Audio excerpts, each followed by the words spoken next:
I'm Dr. Brian Klassen. I'm a psychologist, and here's our question. I keep hearing that I really need cognitive behavioral therapy to treat PTSD. There's hyper-arousal, avoiding life, depression, being irritable all the time to my family. But I don't want to have to go to talk to someone for weeks and months and years. If I knew that I could go for maybe a couple sessions and be done with it, I might consider it. My wife is pressuring me, but I don't want my life to be all about therapy. It makes me feel weaker than I already am. What do you recommend?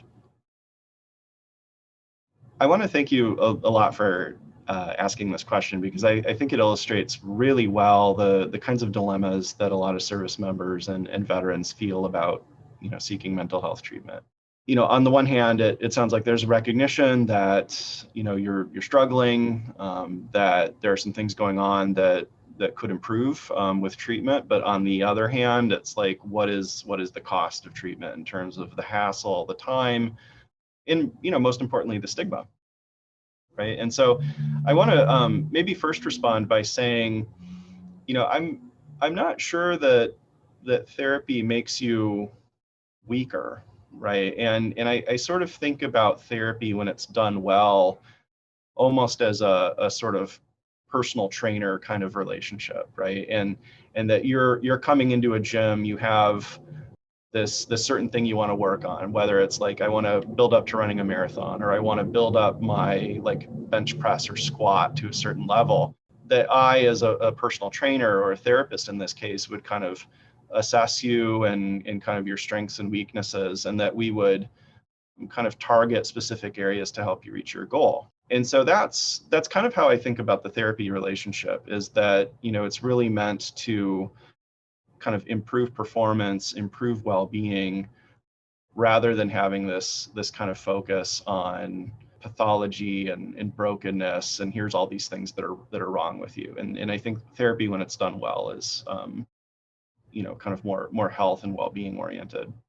The other part of the question that I wanted to address is that, and I think this is a very kind of common and very valid concern, is that how long is this going to take? How much of my life is going to be eaten up with therapy? I think the answer is very, it's a very good answer, a very optimistic answer. Is I think even within a couple sessions, you could start to feel some relief, just in terms of you'll understand yourself better, you'll understand your symptoms better. And if the therapy is done well, you'll have a good idea of what needs to happen in order to experience some relief. That can happen within a few short sessions or a few short weeks. The final thing I'll say about this question is that therapy works best when it's a collaborative partnership. And so when you're interviewing potential therapists to work with, I would absolutely lead with what your concerns are about entering treatment and what your goals are for the treatment. I think even saying something as forward as I want to feel better in as little time as possible will help you best evaluate therapist fit.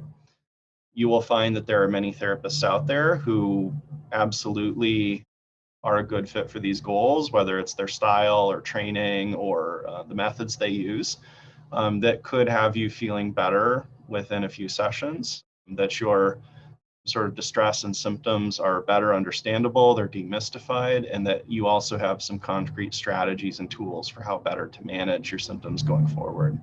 I think this can happen in as little as a few sessions with the right approach. And thank you for the question. BrainLine is powered in part by Wounded Warrior Project to honor and empower post 9/11 injured service members, veterans, and their families.